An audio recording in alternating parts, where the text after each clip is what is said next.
आज के इस विस्तृत चर्चा में हम एक बहुत ही दिलचस्प और गहरे विषय पर बात करने वाले हैं। एक ऐसा विषय जो सच कहूं तो सदियों से इंसानी दिमाग को उलझाए हुए है। और आज का हमारा जो मुख्य उद्देश्य है वो ये समझना है कि शक्ति या पावर का असली रूप आखिर है क्या। बिल्कुल, मतलब क्या ये शक्ति उन भौतिक हथियारों, विनाशकारी मिसाइलों और उस शारीरिक बल में है जिसकी हम आज के आधुनिक युग में दिन रात चर्चा करते हैं, या फिर ये हमारे भीतर मौजूद किसी ऐसी असीमित ऊर्जा में है जिसे हम अक्सर अपनी भागदौड़ भरी जिंदगी में बस नजरअंदाज कर देते हैं। सही कहा।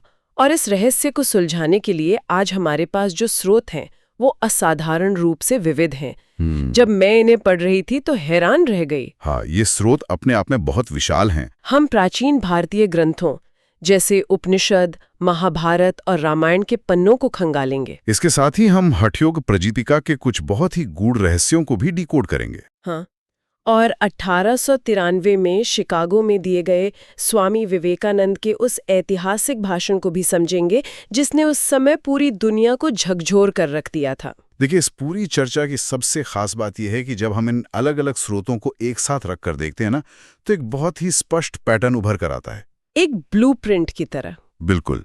ये ग्रंथ और भाषण सिर्फ इतिहास के पन्ने नहीं है, ये मानव चेतना के विकास का एक पूरा ब्लूप्रिंट है। ये हमें बाहरी युद्ध, हथियारों के शोर और शारीरिक शक्ति के दिखावे से धीरे धीरे खींचकर चेतना और ब्रह्मांडीय सत्य की ओर ले जाते हैं। मतलब ये एक ऐसी यात्रा है जो हमें ये सोचने पर मजबूर कर देती है कि जिसे हम अब तक शक्ति मान बैठे हैं वो शायद तस्वीर का एक बहुत ही छोटा सा हिस्सा है। एकदम सही, एक बहुत ही छोटा हिस्सा। तो चलिए सबसे पहले उसी छोटे हिस्से से शुरू करते हैं, मतलब भौतिक शक्ति और हथियारों की दुनिया से। ये एक अच्छी शुरुआत होगी। जब मैं स्रोतों में महाभारत के द्रोण पर्व के अंश पढ़ रही थी तो वहां हथियारों का जो वर्णन है वो सच में आज की आधुनिक विज्ञान कथाओं को भी पीछे छोड़ देता है। हाँ, वहां तलवारों, उग्र गदाओं और तूफानी बादलों की तरह गर्जना करने वाली तेज चमकती बिजलियों का जिक्र है। बिल्कुल। और यहीं पर एक सवाल आता है जो आजकल इंटरनेट पर बहुत वायरल होता रहता है और हमारे स्रोतों की आधुनिक व्याख्याओं में भी बार बार उभरता है। मैं समझ रहा हूँ आपके सवाल की बात कर रही हैं। क्या ब्रह्मास्त्र एक परमाणु हथियार था या एक टारगेटेड फ्रीक्वेंसी लेजर? ये एक बहुत ही तार्किक सवाल है अगर हम विवरणों पर ध्यान दें, क्योंकि ग्रंथों में स्पष्ट लिखा है कि इन अस्त्रों को चलाने के लिए एक विशिष्ट मंत्र की आवश्यकता होती थी और इन्हें वापस भी बुलाया जा सकता था। देखिए, अगर हम इसे एक इंजीनियर या भौतिक विज्ञानी के नजरिए से डिकोड करें तो यह परमाणु बम से ज्यादा एक डायरेक्टेड एनर्जी वेपन यानी निर्देशित ऊर्जा हथियार जैसा प्रतीत होता है। डायरेक्टेड एनर्जी वेपन मतलब ये अंधाधुंध तबाही नहीं मचाता। बिल्कुल नहीं। आधुनिक परमाणु बम को आप एक बार गिराने के बाद वापस नहीं बुला सकते, वो बस अंधाधुंध विनाश करता है। लेकिन द्रोण पर्व में जिन अस्त्रों का वर्णन है वे बहुत सटीक है। और वो जो मंत्र वाली बात है, हाँ, उन्हें सक्रिय करने के लिए जिस मंत्र का जिक्र है वो असल में कोई जादू नहीं बल्कि एक विशिष्ट ध्वनि तरंग या रेजोनेंट फ्रीक्वेंसी हो सकती है। मतलब एक तरह का साउंड पासवर्ड। एकदम सही। इसे एक बायोमेट्रिक की या वॉइस एक्टिवेटेड पासवर्ड की तरह समझा जा सकता है। हाँ। जब एक खास फ्रीक्वेंसी या कंपन पैदा किया जाता है तो वो किसी उच्च ऊर्जा वाले अस्त्र को ट्रिगर करता है। ये सोनिक वेपनरी का एक प्राचीन और अत्यंत उन्नत रूप लगता है। ये तो बहुत ही अद्भुत नजरिया है। मतलब जिसे लोग सदियों से सिर्फ जादू या चमत्कार मानते आ रहे, वो असल में ध्वनि और ऊर्जा का एक गहरा विज्ञान हो सकता है। बिल्कुल। और सिर्फ हथियार ही नहीं, योद्धाओं की शारीरिक क्षमता का वर्णन भी अकल्पनीय है इन ग्रंथों में। हाँ, जैसे रामायण का संदर्भ लें तो हनुमान के बारे में कहा गया है कि वे 10,000 योजन दूर तक छलांग लगा सकते थे, जो कि आज के हिसाब से बहुत बड़ी दूरी है। एक योजन लगभग 8 मील के बराबर होता है, यानी 80,000 मील की छलांग। ये तो सीधे अंतरिक्ष की कक्षा में प्रवेश करने जैसी बात हो गई। सही कहा। उनकी गति की तुलना गरुड़ या स्वयं वायुदेव से की गई है जो पलक झपकते ही अंतरिक्ष को पार कर सकते हैं। देखिए, जब किसी सभ्यता के पास इस स्तर की भौतिक शक्ति, गति और ब्रह्मांड को हिला देने वाले हथियार आ जाते हैं तो उसका सीधा असर मनोवैज्ञानिक स्तर पर पड़ता है। मनोवैज्ञानिक स्तर पर? वो कैसे? इतनी असीमित बाहरी शक्ति अक्सर बहुत गहरे अहंकार को जन्म देती है। इंसान को लगने लगता है कि वह प्रकृति का स्वामी है। उसे लगता है कि उसके पास जो ज्ञान या ताकत है वही अंतिम सत्य है। बिल्कुल। और यहीं से वो संकीर्णता जन्म लेती है जो अंततः विनाश का कारण बनती है। यहाँ बात सच में बहुत रोचक हो जाती है, क्योंकि एक तरफ हमारे पास ये अकल्पनीय शारीरिक बल और लेजर या परमाणु ऊर्जा जैसे विनाशकारी हथियारों का वर्णन है, हाँ। और दूसरी तरफ जब हम स्वामी विवेकानंद के भाषणों की ओर मुड़ते हैं तो वे इस पूरी बाहरी शक्ति को एक बहुत ही अलग और मनोवैज्ञानिक नजरिए से देखते हैं। वे इस भौतिक अहंकार को सीधे तौर पर मानसिक संकीर्णता से जोड़ देते हैं। हाँ, और इसी अहंकार पर प्रहार करने के लिए उन्होंने 11 सितंबर 1893 को विश्व धर्म संसद में एक बहुत ही सटीक कहानी सुनाई थी। वो कुएं के मेंढक वाली कहानी, the frog in the well. बिल्कुल। एक मेंढक जो अपने जन्म से ही एक छोटे से कुएं में रह रहा है, उसका मानना है कि उसका वो कुआं ही संपूर्ण ब्रह्मांड है। और फिर एक दिन समुद्र का एक मेंढक गलती से उस कुएं में आ गिरता है। हाँ, और जब वह समुद्र का मेंढक उसे बताता है कि समुद्र अत्यंत विशाल है, तो कुएं का मेंढक अपने कुएं में एक छोर से दूसरे छोर तक छलांग लगाता है और पूछता है कि क्या तुम्हारा समुद्र इतना बड़ा है? और जब समुद्र का मेंढक उसे समझाने की कोशिश करता है कि समुद्र की तुलना इस छोटे से कुएं से करना असंभव है, तो कुएं का मेंढक उसे झूठा और पागल करार देकर बाहर निकाल देता है। अगर आज के संदर्भ में देखें तो ये कहानी बहुत कुछ कहती है। सच में, क्या हम सब भी किसी न किसी रूप में ऐसे ही कुएं के मेंढक नहीं बन गए? बिल्कुल बन गए हैं। जैसे सोशल मीडिया के एल्गोरिदम हमें उसी तरह की जानकारी दिखाते हैं जो हम पहले से मानते हैं। हम अपने इको चेम्बर्स या डिजिटल कुएं में बैठे हैं और सोचते हैं कि हमारी विचारधारा, हमारा धर्म या हमारा देश ही पूरी दुनिया का अंतिम सत्य है। ये एक बहुत ही सटीक तुलना है। विवेकानंद की ये कहानी सिर्फ धर्म तक सीमित नहीं है, ये मानव स्वभाव की उस मूल प्रवृत्ति को दर्शाती है जहां हम अपनी मान्यताओं के छोटे से दायरे में कैद हो जाते हैं। और यही कैद विनाश लाती है। बिल्कुल। जब हम महाभारत जैसे महाकाव्यों में वर्णित युद्धों के मूल कारणों का विश्लेषण करते हैं तो उनके पीछे भी यही कुएं के मेंढक वाली मानसिकता दिखाई देती है। असहिष्णुता, कट्टरपन और ये अटल विश्वास कि मेरा सत्य ही एकमात्र सत्य है। सही कहा। इसी संकीर्णता और अहंकार के कारण दुनिया में विनाशकारी युद्ध होते हैं, चाहे वे प्राचीन काल के अस्त्रों से लड़े गए हों या आज के आधुनिक हथियारों से। तो इस सब का असल मतलब क्या है? मेरा मतलब है कि अगर ये असीमित बाहरी शक्ति, ये विशाल हथियार और हमारी ये संकीर्ण मानसिकता हमें केवल युद्ध, असहिष्णुता और विनाश की ओर ले जाती है, तो हम इस सीमित सोच के कुएं से बाहर कैसे निकलें? ये एक बहुत बड़ा सवाल है। हम इस स्थूल दुनिया और बाहरी शक्ति के प्रदर्शन से आगे कैसे बढ़ें? इस जटिल सवाल का जवाब हमें स्वामी विवेकानंद के 19 सितंबर के भाषण में मिलता है। उन्होंने वहां क्या समझाया था? उन्होंने बहुत ही तार्किक ढंग से बताया कि इंसान एक ही छलांग में सर्वोच्च और अमूर्त सत्य तक नहीं पहुंच सकता, क्योंकि हमारा दिमाग उस तरह से काम नहीं करता। बिल्कुल। मानव मस्तिष्क की संरचना ही कुछ ऐसी है कि उसे शुरुआत में किसी न किसी सहारे या प्रतीक की आवश्यकता होती है। इसी संदर्भ में उन्होंने मूर्ति पूजा का बचाव भी किया था ना? हाँ, उन्होंने स्पष्ट किया कि ये कोई अंधविश्वास या पाप नहीं है। इंसान बिना किसी मानसिक चित्र या मेंटल इमेज के किसी अमूर्त विचार को समझ ही नहीं सकता। ये दिलचस्प है, लेकिन ये मानना थोड़ा मुश्किल नहीं लगता कि सिर्फ एक पत्थर की मूर्ति या कोई प्रतीक हमें उस असीम ब्रह्मांडीय सत्य तक ले जा सकता है? ये सवाल अक्सर उठता है। मतलब ये पुल काम कैसे करता है? क्या ये हमें एक और नए कुएं में नहीं धकेल देता? ये एक बहुत ही वाजिब सवाल है। इसे ऐसे समझते हैं जैसे कोई बच्चा स्कूल में गणित सीखता है। हाँ। शुरुआत में उसे 2 और 2 जोड़ना सिखाने के लिए सेब या कंचे दिए जाते हैं। वो सेबों को गिनकर जोड़ना सीखता है। लेकिन जब वो बड़ा हो जाता है तो उसे सेबों की जरूरत नहीं पड़ती। बिल्कुल। जब वो बीज गणित या कैलकुलस करता है तो वो सेब पीछे छूट जाते हैं। वो सेब सिर्फ एक माध्यम थे अमूर्त गणित को समझने के लिए। समझ गए। इसी तरह ये मूर्तियां, मंदिर या धार्मिक प्रतीक इंसान के आध्यात्मिक विकास के प्रारंभिक चरण हैं। ये अनंत को समझने के लिए मन को एकाग्र करने के उपकरण मात्र हैं। और जब मन विकसित हो जाता है तो वो इन प्रतीकों से आगे निकल जाता है। एकदम सही। ये सेब वाली उपमा वाकई चीजों को स्पष्ट कर देती है।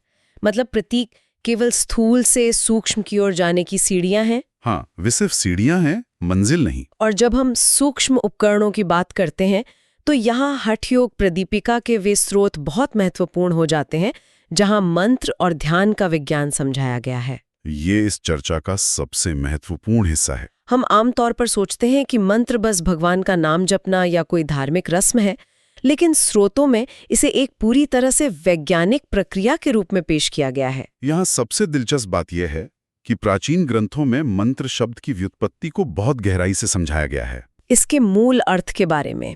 हाँ, ये 2 मूल शब्दों से बना है।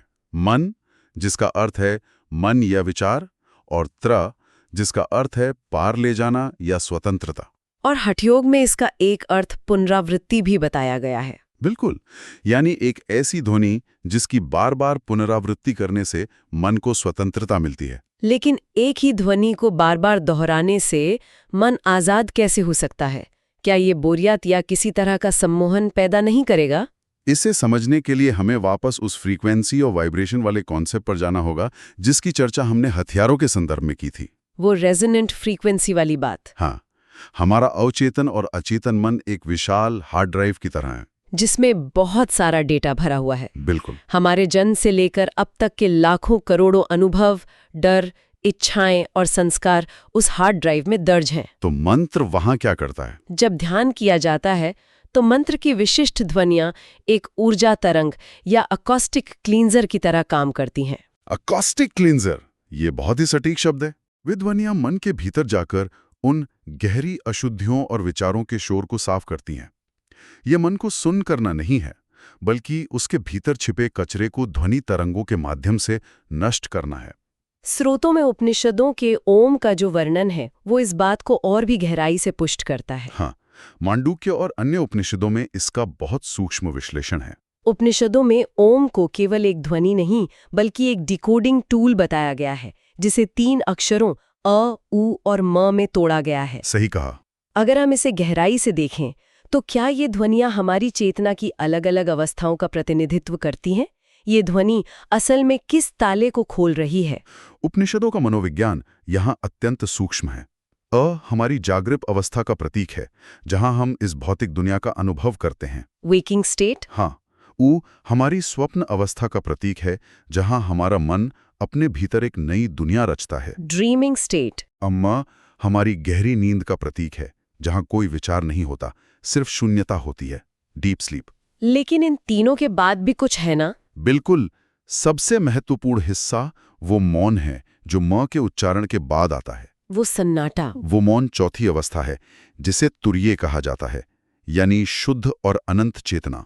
तो ओम का उच्चारण असल में हमारे प्राण या जीवन ऊर्जा को बाहरी दुनिया के शोर से खींचकर उस आंतरिक मौन तक ले जाने की एक चाबी है। एकदम सही निष्कर्ष है ये। चलिए इसे थोड़ा विस्तार से समझते हैं, क्योंकि जब हम प्राण शब्द का इस्तेमाल करते हैं तो अक्सर लोग इसे सिर्फ सांस या ऑक्सीजन समझ लेते हैं। ये एक बहुत आम गलतफहमी है। लेकिन अगर हम प्रश्न उपनिषद की कथा को देखें तो यह स्पष्ट हो जाता है कि प्राण का दायरा इससे कहीं अधिक विशाल है और यही ब्रह्मांड की असली महाशक्ति है। बिल्कुल।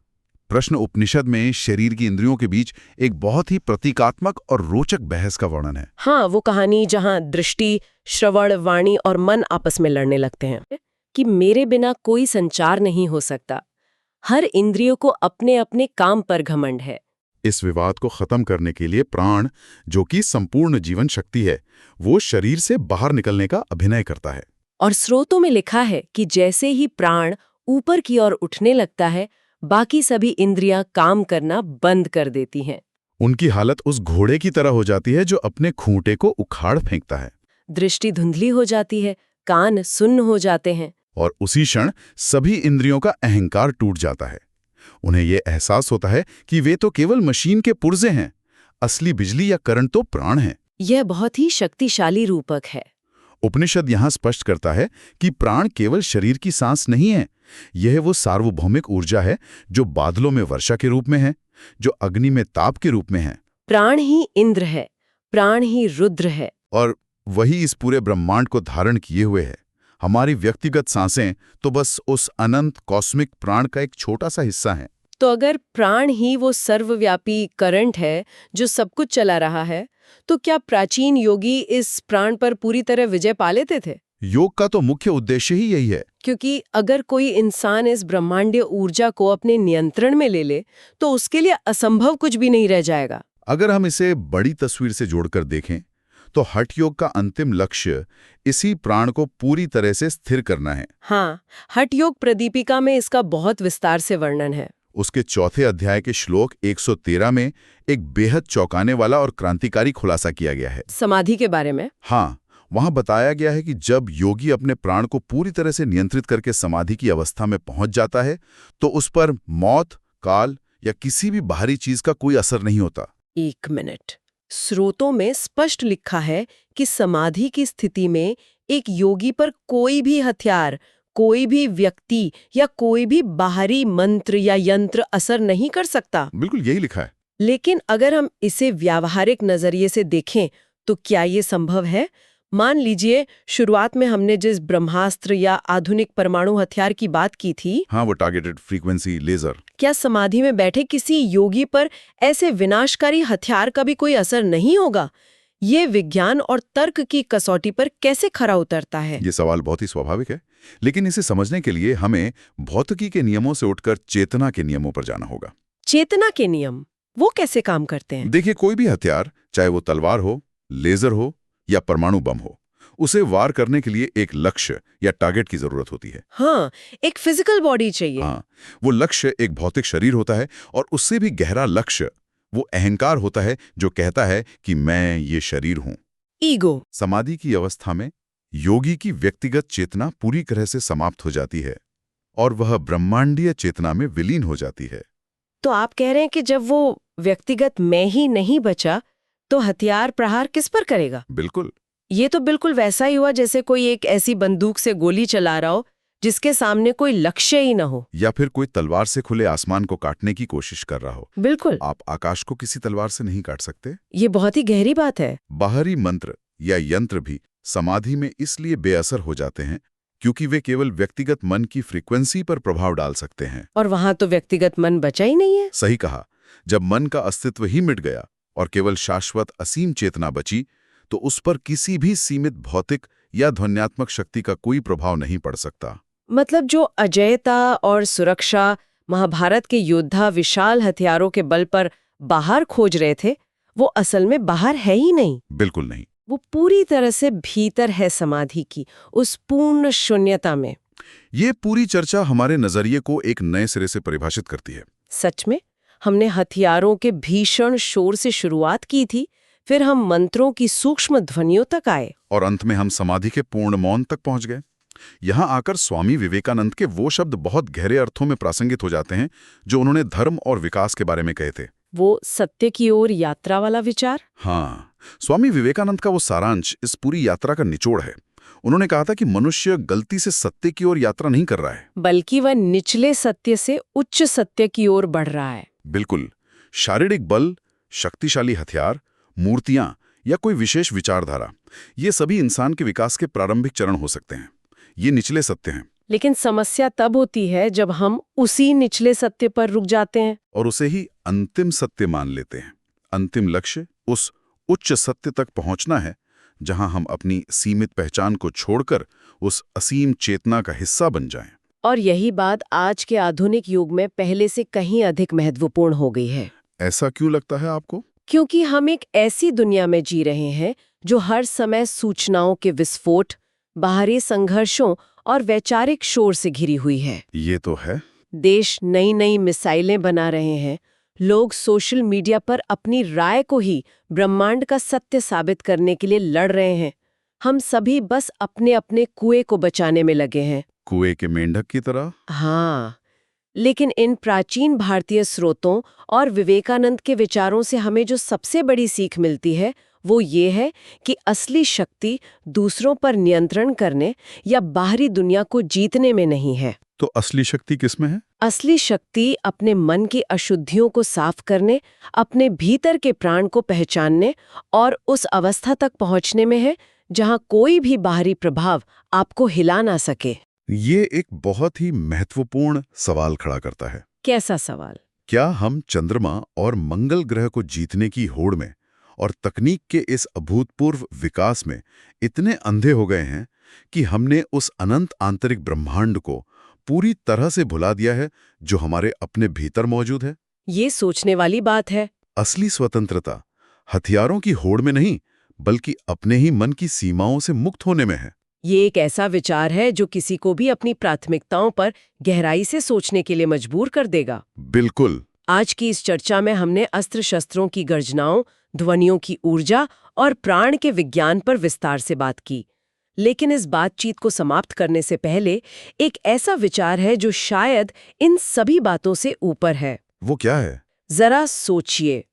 हमने चर्चा की कि कैसे एक विशिष्ट ध्वनि या मंत्र विनाशकारी अस्त्रों को ट्रिगर कर सकता है, जैसे कि वो टारगेटेड फ्रीक्वेंसी लेजर। हाँ? लेकिन क्या ये संभव है कि इस पूरे ब्रह्मांड का सबसे अजेय, सबसे शक्तिशाली और सबसे अचूक अस्त्र कोई भौतिक हथियार, कोई लेजर या कोई जादुई ध्वनि है ही नहीं? तो फिर वो अस्त्र क्या है? क्या ऐसा हो सकता है कि मानव मन का वो पूर्ण मौन, वो गहरा सन्नाटा जो सभी विचारों और अहंकार के खत्म होने पर जन्म लेता है, वही सबसे बड़ा अस्त्र हो? पूर्ण मौन। एक ऐसा असीम मौन जो पूरे ब्रह्मांड को अपने भीतर समेट लेता है और जिसके आगे दुनिया का हर शोर, हर संघर्ष और हर हथियार हमेशा के लिए अपनी ताकत खो देता है। ये एक बहुत ही गहरा विचार है। ये एक ऐसा सवाल है जो किसी बाहरी किताब में नहीं, बल्कि हर इंसान को अपने भीतर खोजना है। आज की इस गहरी वैचारिक यात्रा में हमारे साथ शामिल होने के लिए बहुत बहुत धन्यवाद।